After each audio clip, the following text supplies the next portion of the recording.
ரூபாய் செலவுல திருமணத்தை நடத்தியிருக்காங்க. மகாதேவ் புக் அப்படின்ற சூதாட்ட செயலியோடைய உரிமையாளர் சௌரப் சந்திராகர் மற்றும் ரவி உப்பல் அப்படின்றவங்க துபாயில இருந்துகிட்டு இந்தியால பண மோசடியில ஈடுபடுறதா குற்றம் சாட்டு ஒண்ணு எழுந்திருக்கு. சூதாட்ட மொபைல் செயலி மூலியமா கிடைக்கிற பணத்தை வச்சு சட்டவிரோதமா வெளிநாடுகளுக்கு அனுப்புனதா அமலாக்க பிரிவு குற்றம் சாட்டி இருக்கிறதா சொல்லப்படுது.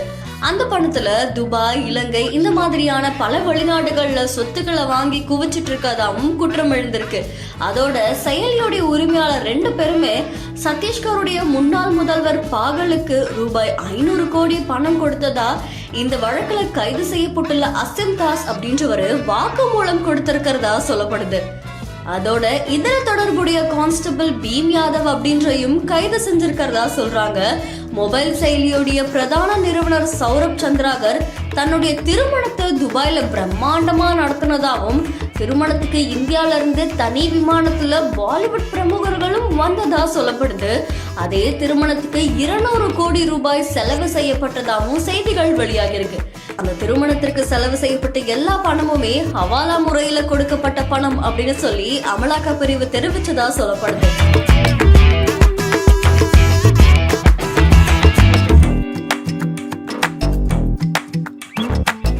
இது தொடர்பா சத்தீஸ்கர்ல அமலாக்க பிரிவு ஏற்கனவே முதல் குற்ற பத்திரிகையை தாக்கல் செஞ்சதாகவும் அதோட அடிப்படையில துபாயில இருக்கிற 2 பேரையும் கைது செய்ய அமலாக்கத்துறை நடவடிக்கை எடுத்ததாகவும் சொல்லப்படுது. அவரை இந்தியாவுக்கு நாடு கடத்தி கொண்டு வரதுக்கு அமலாக்க பிரிவு அதிகாரிகள் நடவடிக்கை எடுத்துட்டு வரதாகவும் சொல்லப்பட்டிருக்கு.